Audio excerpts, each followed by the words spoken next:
Good afternoon. I'm Dr. Allison Arwady, Commissioner at the Chicago Department of Public Health. We're here today to give an update on all things related to COVID-19 here in Chicago. We will start with doing an update on our case epidemiology. What's happening with our cases? Where are we seeing the increases? What do people need to know? Then we'll do a little bit about vaccine. We continue to make very good progress. We'll give some numbers there. And then finally, we will address the news from this morning related to the pause in J&J vaccination.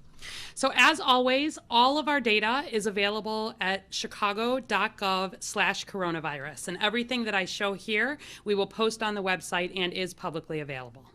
So first of all, we continue to see increases in Chicago in our case rates, our positivity rates, our emergency department, our hospitalizations, and our ICUs.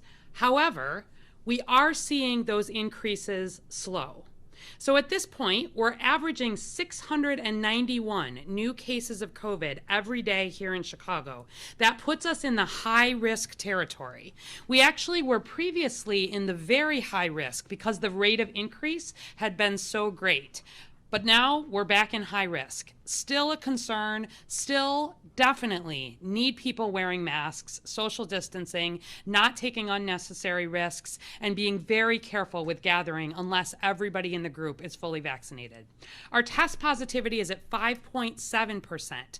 That would be at a moderate risk, but because of the rate of increase that we're seeing, is also at a high risk. Our emergency department visits are at 130 per day in the very high risk category, and our ICU occupancy is about 110 beds per day across Chicago with a 22% capacity. Just to show you what some of this looks like graphically. Here is what our case rate looks like overall. You can see that that average of about 700 new cases per day is definitely up from where we just were in March, but it's much, much lower than the about 2,500 new cases per day at the top of the second peak. So we're keeping a close eye on this. We need everybody to continue to practice caution, but have been pleased to see some flattening of that case increase. What is driving this? Very much younger adults. And if you look at the graph here, and again, we'll post this online, you see that case rates overall remained highest among 18 to 29-year-old Chicagoans, followed by those in their 30s, their 40s, their 50s. The only group that we are not seeing case increases in are people in their 60s, 70s, and 80s, reflecting the higher vaccination rates and probably the more care that those groups are taking. And that's part of why we're not seeing the hospitalizations increase as much as we might otherwise. Where we look at this by race ethnicity, we are seeing case rates increasing and similar across all major race ethnicities in Chicago. What you see here, the red line represents white Chicagoans. And for most of this surge, we were very disproportionately actually seeing new cases among white Chicagoans. But just over the last week, we're now seeing some more increases among Black Chicagoans, Latinx Chicagoans. So at this point, this really is widespread. And I want to say broadly that no matter who you are or where you are in Chicago, COVID is on the rise. We're vaccinating people as quickly as we can, but in the meantime, we need people practicing caution. This is what our geography looks like. So we are still very much seeing disproportionately cases across the north side of Chicago, differently than what we were seeing for months. And this is just in comparison to other parts of Chicago, but just highlighting that part of the reason why we are seeing many more cases is this was the area of Chicago that had been less hit by COVID previously. There's probably less natural immunity, more opportunity for cases to spread, and perhaps a little bit of misplaced vaccine confidence. We love the confidence in vaccination, but we still have a long way to go to get even the more vaccinated parts of the city highly vaccinated enough to be able to completely stop COVID. Here is what our hospitalizations look like for Chicago residents. So you can see, just again, over the last month, we've seen some increase there. We're still at about the rate for Chicago hospitalizations that we were last summer. And although these are on the increase, it's not been dramatic at this point. Our goal is to keep it that way. And getting our oldest Chicagoans and those with underlying medical conditions vaccinated remains the most important thing to do there. We are tracking what are called breakthrough cases in Chicago Chicago very closely. If there is someone who is fully vaccinated, meaning they've gotten both of their vaccine doses and they're 2 weeks post that second dose. We have seen some cases of COVID in those individuals, but it's very rare, and we have not seen it, particularly in our long-term care facility settings. We've not seen that into people needing to be hospitalized or dying from COVID. There have been a few examples of that across the state, but broadly, these vaccines remain very safe and very protective against COVID, and they're part of why our hospitalizations are looking the way they are. This is what across all Chicago hospitals, whether they're Chicago residents or not, where we are in terms of people in the hospital with COVID. You can see here, as of today, we're averaging just over 330 people in non-ICU with COVID-19.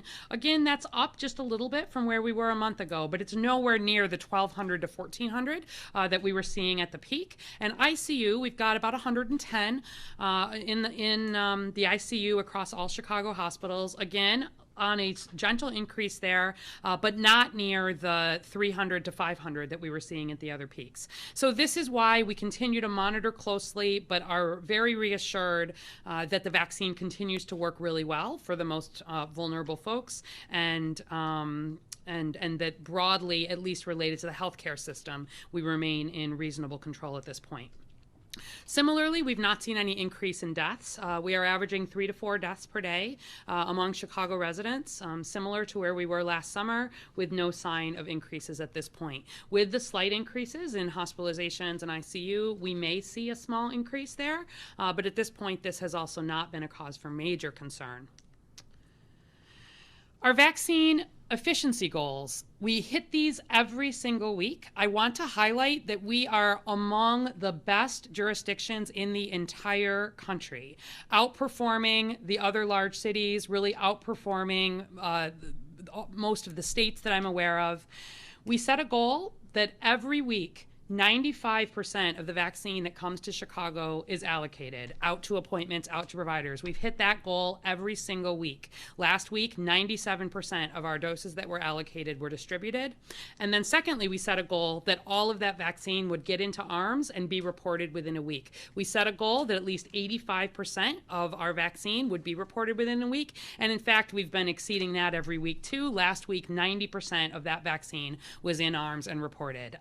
Really remarkable, and I want to thank my team, but also the hundreds of providers across Chicago that are really making sure every dose of vaccine that is coming to Chicago is being used quickly. Here's where we are in terms of coverage. If we look at people who are over 65, 62% of them now have gotten at least a first dose of vaccine. If we look at Chicagoans who are over the age of 18, 46% have gotten at least a first dose. So I expect within about a week, half of Chicago adults will have gotten a first dose of COVID vaccine, which is a really good benchmark there. And if we include all Chicagoans, including children, 37% have gotten that first dose. And if we look at the group that's completed COVID vaccination, just under half, 47% of our seniors over 65 have completed their vaccination. That's part of why we're seeing better hospitalization rates in that group. Just over a quarter of Chicago adults have now completed vaccination, and just over 1 in 5 where we look at all Chicagoans. So making very good progress, but still need to very much continue vaccinating. We have a lot of mobile vaccination efforts planned across the city. So related to the Johnson & Johnson news, which I know is what many of you have the most questions about, I addressed a number of them on Facebook already this morning. In case people are not aware, I'll start with just reading a brief statement, and then I'm going to go through in some detail the various ways in which the city of Chicago was intending to use Johnson & Johnson vaccine over the next few days and what our plans have been in that context. So vaccine safety is, of course, always our top priority. And in accordance with a recommendation from the CDC and the FDA, the city of Chicago has paused administering the Johnson & Johnson vaccine while federal health officials complete a review. We're working closely with partners at all levels to determine how this impacts the city's vaccine operations. Federal agencies are investigating very rare reports of a severe type of blood clot with low platelets that occurred in 6 individuals after receiving the J&J vaccine. 6 among nearly 7 million people who have received J&J across the U.S. We are not aware of any local cases of this in Chicago or in Illinois. While incredibly rare, anyone who has received the J&J vaccine who develops a severe headache or abdominal pain, leg pain, or shortness of breath within about 3 weeks after receiving vaccination should contact their health provider. But I want to reiterate, this is very rare. This recommendation does not affect Pfizer or Moderna in any way. There's been no link with these blood clots in people who have received Pfizer or Moderna, despite about 180 million doses of Pfizer and Moderna having been administered. Vaccination remains absolutely critical to protect Chicagoans from COVID-19, and we will, of course, share additional information as we receive it. Related to how J&J vaccine has been used to date here in Chicago, we have 78 providers in the city of Chicago outside of city of Chicago operations that have received Johnson & Johnson in the last 2 weeks. Much of that was small shipments of perhaps 100 doses that went to smaller medical providers. We've instructed all of them to put a pause on administering Johnson & Johnson vaccine while this investigation is underway. Over 42,000 City of Chicago residents have received a Johnson & Johnson vaccine. Over 47,000 City of Chicago residents have received a Johnson & Johnson vaccine, and we've administered about 43,000 here in the city. And we were intending to administer about 13,000 doses of Johnson & Johnson this week that are currently on hold and being rescheduled. And I'm going to talk through, actually at an individual level, what each of those were, because I know people who probably had appointments for Johnson & Johnson had questions. I, again, really want to thank my team. We are very prepared for situations like this. Team was working from when we learned about this early this morning to make contingency plans, and I'm very confident that we will be able to continue here without major disruptions. So first of all, Chicago State University had been administering Johnson & Johnson vaccine. We are changing the vaccination type for that Chicago State location immediately to Pfizer. And we did not have appointments scheduled today, so beginning tomorrow, people will be able to keep their appointments as scheduled, but they will receive the Pfizer vaccine instead at Chicago State. We'll be scheduling first and second doses as scheduled there. And all of the people who were scheduled to get J&J appointments, we will move them over to Pfizer. There's already been email communication that went out to all registered appointments to tell them about the vaccine type change, but they should arrive as planned. And we are working with appointment scheduling to reflect Pfizer, and we'll be reopening the ability for people to schedule Pfizer appointments at Chicago State this afternoon. Secondly, we have paused vaccination through aviation. We were doing employer-based vaccination at O'Hare and actually had a special event at Midway today. Those are postponed at the moment while we're waiting for more information. Appointment cancellations, emails have already been set. There are some stakeholder calls going on, and we'll make some plans for that group once we learn a little bit more. Our Protect Chicago Homebound program has been using the Johnson & Johnson vaccine. We have decided to pause all homebound operations at least until Monday, April 19. We have already called everybody who was scheduled for an appointment to express what was happening, that we would be looking to reschedule. People broadly continue to be interested in receiving the vaccine once this investigation is complete, assuming that it is still recommended for them to do so. We continue also to call down all the approximately 5,000 people who have registered for the homebound program. We know that there's a lot of demand for that program and remain committed, but we do want to give a few days so that we can know what the next steps are at the federal level. On a smaller level, we had Chicago Federation of Labor points of dispensing for Thursday and Friday that are at this point being postponed until the week of the 19th. We had a kickoff event scheduled in Albany Park with the Illinois Restaurant Association. Our vaccination bus had stops in South Shore and West Englewood. We had some faith initiative work, and we had strike teams with employers, low-income housing. All of these, at least in the next few days, are on pause while we're waiting to understand understand next steps related to use of vaccine and understand where we may be able to make some adjustments with incoming vaccine to be able to cover these potentially with other doses. Finally, the United Center. The United Center was not scheduled to change to Johnson & Johnson until April 20th. So we continue to vaccinate with Pfizer at this point, and we are waiting to hear from FEMA on their intended plans for vaccination. Obviously, this has a lot of operational impacts based on their decision, and we have not yet heard what the plan there is. That vaccine is allocated directly from the federal government, and so we will need to hear from them about timing and next steps there, but it does not affect anything for the next week. We have paused Johnson & Johnson appointment making right now at the United Center until we learn more. We did share information out with providers and have been working to make sure people have the information that they need. And I just want to finish by saying that, all reports of adverse events following vaccine are important.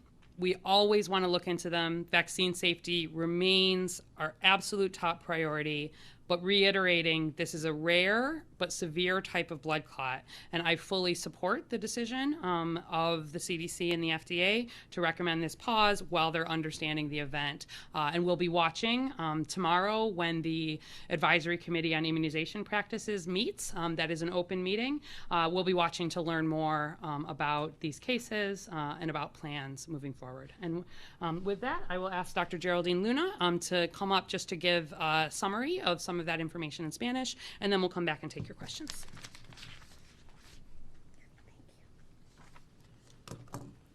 Muy buenas tardes. Yo soy la doctora Geraldine Luna, directora médica del Departamento de Salud Pública de Chicago. Yo les venimos a dar las últimas noticias acerca de la situación de la ciudad y también queremos hacer énfasis de la seguridad de la vacuna de Johnson & Johnson y queremos hacer unas reseñas acerca de eso. Para empezar, los casos lamentablemente siguen escalando.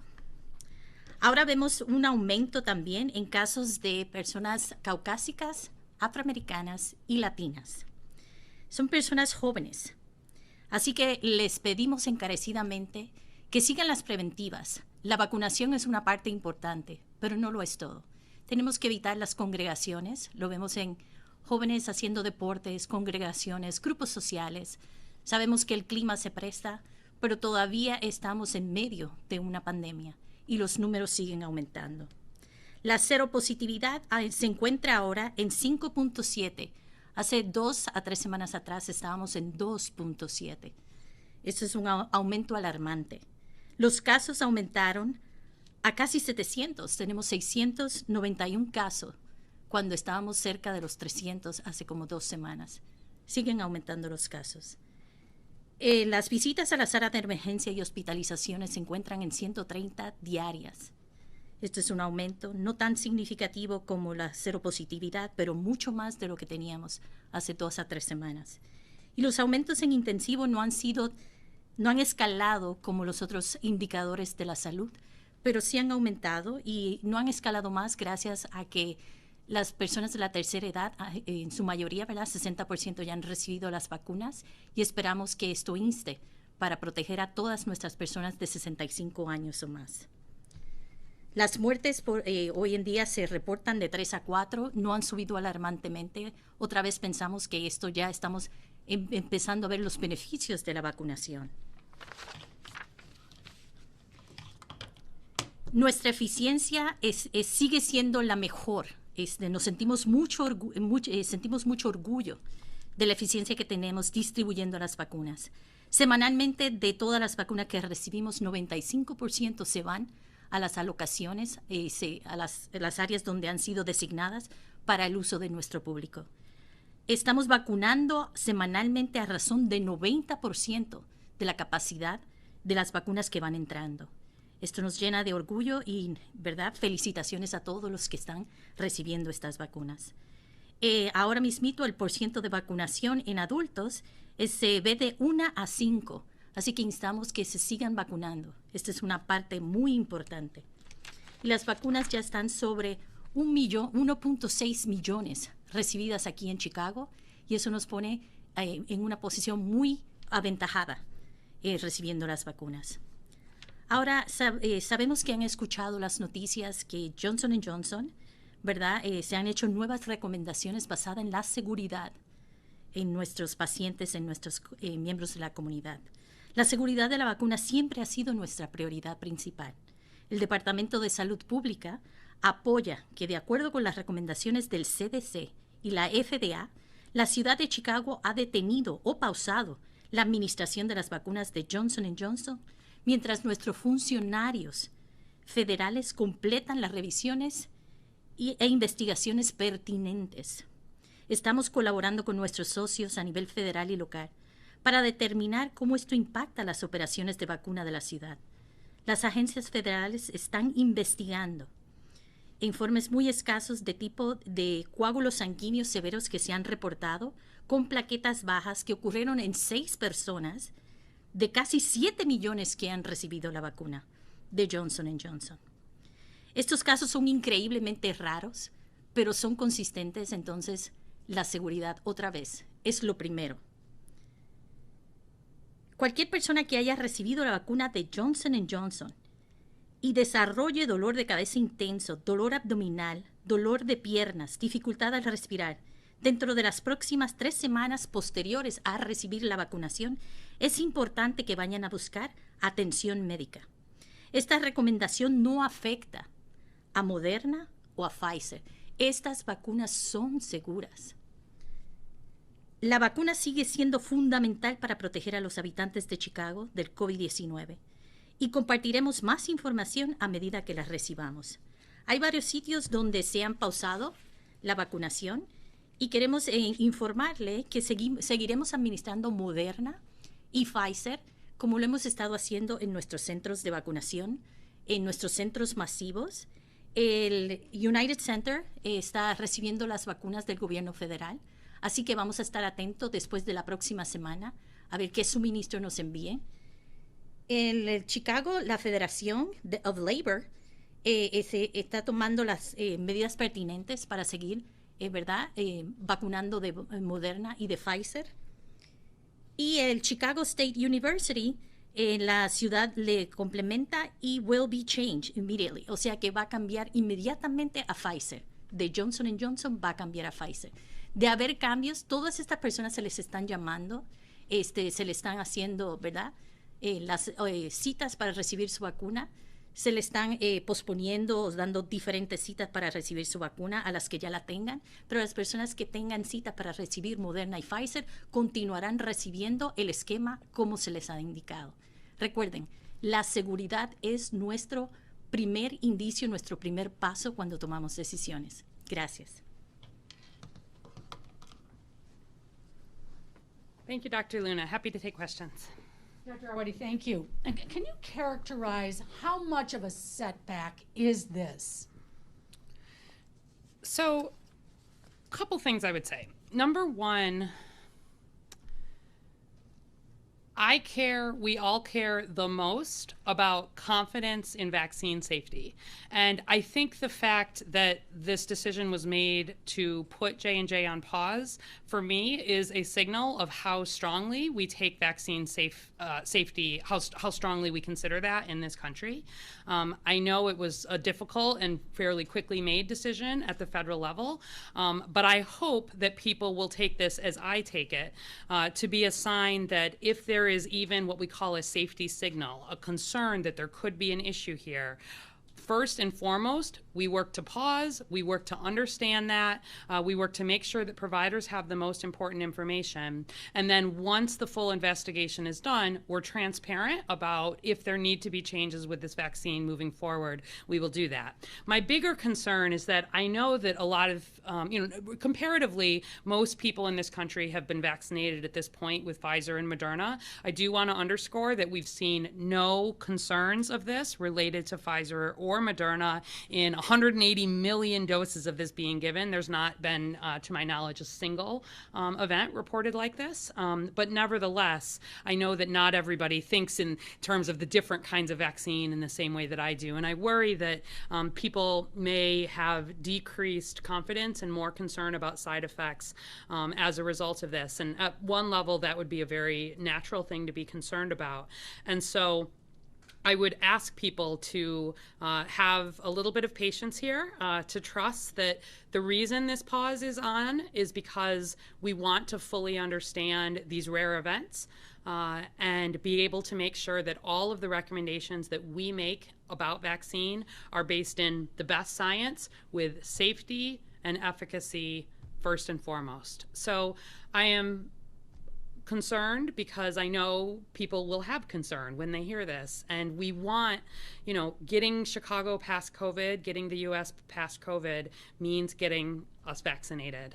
So I fully support the decision, but I want to encourage people to keep their Moderna and Pfizer appointments, to keep making those appointments, and as we learn more about Johnson & Johnson, we'll be back in touch. How much will this slow down the vaccination rate?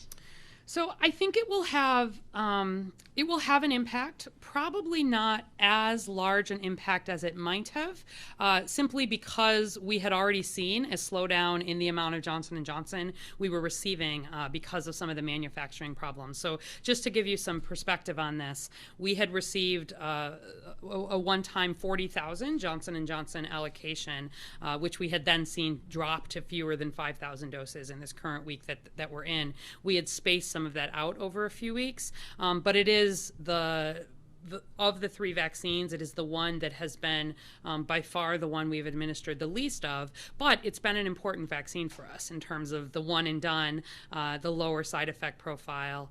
And, my hope is that after this review is done, if there was something in these women who had this really severe side effect that perhaps put them at higher risk, or there could be a recommendation, perhaps not for a particular group, we may continue to be able to use this vaccine, but perhaps with some other precautions around it, but we don't know yet. So I think it will certainly have some impact, but as you see, one of the reasons I showed this data is that we are putting vaccine in arms just as fast as we can get it here. So we're doubly committed with the Moderna and the Pfizer, and we'll keep going just as quickly as we can with those. Is CDPH reaching out to everyone who got a J&J vaccine so far, and what are you telling them? So we, at this point, the first priority for this morning was to reach out to people who had J&J appointments scheduled in all of these settings that I was reading through, because we want to make sure we're communicating what's going on there, what's the planning there. I think we certainly, in terms of sharing this at a high level, I know it's a large national story, people are hearing this. If people already got the Johnson & Johnson vaccine, there is nothing that they need to do differently at this point except to monitor in case they were to have these significant side effects. Again, with fewer than 50,000 people having gotten the J&J vaccine, and at this point the rate of this severe side effect that we're seeing is about 1 in a million, I would not statistically necessarily expect anybody in Chicago to have one of these events, but it is impossible. And so I would like to have ACIP. I'd like to see what they recommend tomorrow with a little bit more detail around that, and then we will be communicating some more. Just to put one other piece on this, because we were already getting some questions. This is different than the short-term side effects of just a couple of days. If people got a Johnson & Johnson vaccine in the last 2 to 3 days and they're having, they're feeling tired, or they're having a sore arm or a little bit of a headache, that's not what we're talking about. We're talking about really a more severe headache, more severe side effects that are coming more in the typically, in this case, they ranged from 6 to 13 days after vaccination, but we're saying up to 3 weeks, just to let folks know. So I do have more, but go ahead. Yeah. Thanks, I appreciate it.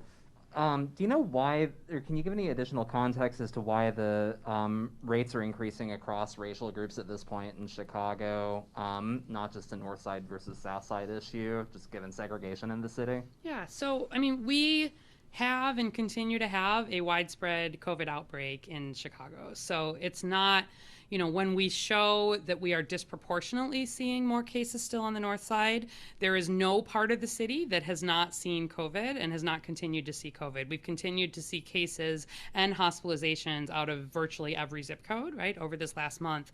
And the problem is that as cases grow, and so although we have seen more, like I said, in the northern part, it is a widespread outbreak, and we are seeing those increases across all groups, and do need to continue to push on vaccination across the city then as well. And on that level, I was wondering, you mentioned last week that there were smaller percentages of Black Chicagoans younger than 44 than in any other racial group who had gotten the vaccine. Has there been any progress on that in the last 2 weeks, and what's the strategy CDPH is using to try to address that issue?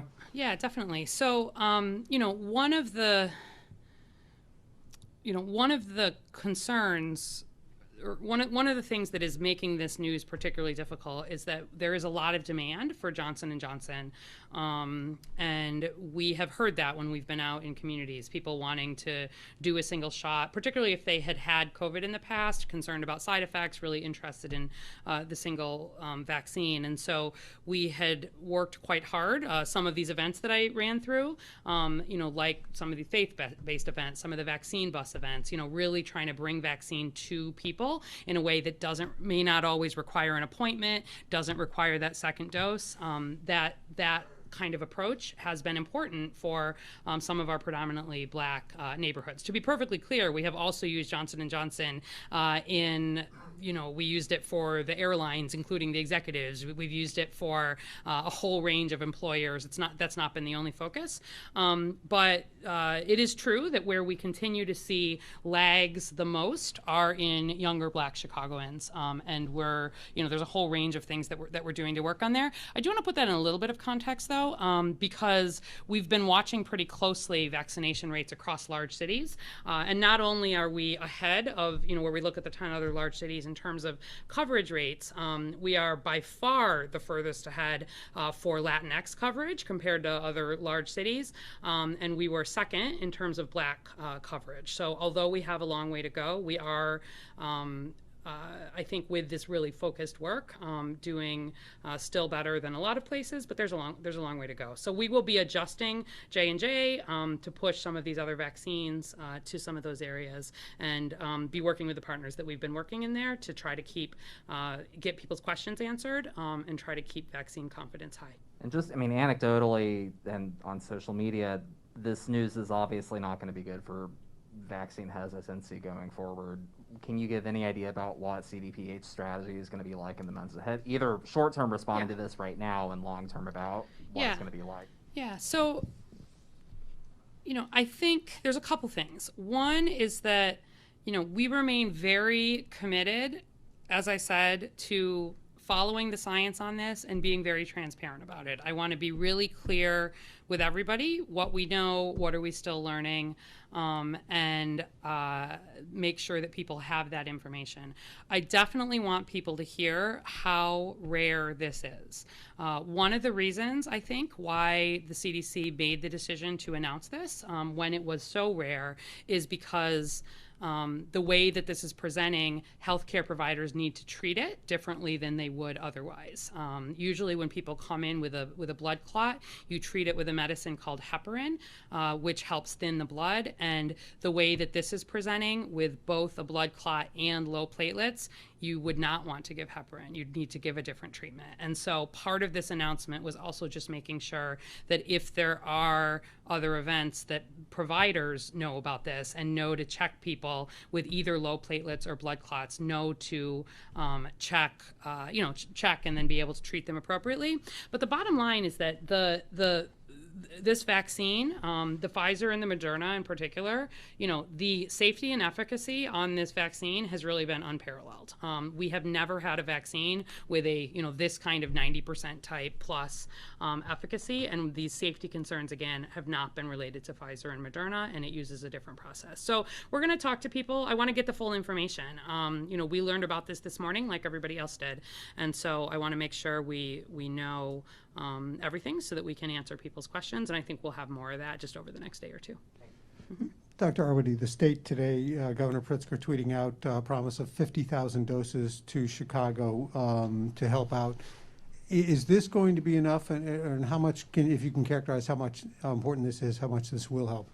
Yeah, so certainly I was very pleased to see that. As you know, we've been pushing quite hard, really asking at the state level and at the federal level, with cases surging here and us having excellent efficiency numbers, but having vaccinated a lot of non-Chicagoans because of our healthcare focused and employer focused work. So certainly, 50,000 doses helps. We had gotten 40,000 Johnson & Johnson the previous week, so just to give you a sense of being able to fill in some of those gaps. And I hope that it really marks, continued ongoing partnership here in terms of making sure that parts of the state that are surging, and particularly parts of the state that are relatively under-vaccinated, can get vaccines. So I was pleased to see it. I also want to thank Indiana, actually, who opened vaccine eligibility for Illinois residents, because similar to downstate Illinois, Indiana has been having vaccine that has not been having good uptake. And so at the Gary site in particular, we've seen huge numbers of Chicagoans taking advantage of that. And so, I really want to appreciate everybody around us who's working. Everybody recognizes that getting Chicago vaccinated is critical for the region. The whole fallout from this, with fewer vaccinations perhaps available, greater hesitancy or greater distrust, what concerns do you have that the impact of this overall could have on the test positivity rate? So our test positivity rate at 5.7% remains quite good. I would like to have it less than 5%, but where I look across the South, for example, I was looking at some of this, I think it was Alabama, which has a relatively low case rate, has a positivity rate of over 11%, and that really reflects that people are largely not testing, probably unless they're heavily symptomatic. And I do want to emphasize that while COVID cases are not only here but on the increase, it's critical that people keep up the good testing behavior that we've seen here. We're averaging more than 13,500 COVID tests per day. That's about 3 times the minimum of what we need to be, and we've been seeing that progression with COVID cases. So I would encourage, again, people to remember the basics, that wearing your mask, socially distancing, staying home when you're sick, getting your test, and then getting vaccinated when you can. And right now, that means getting vaccinated with Moderna or Pfizer remains the best way to protect yourself, your family in Chicago from COVID.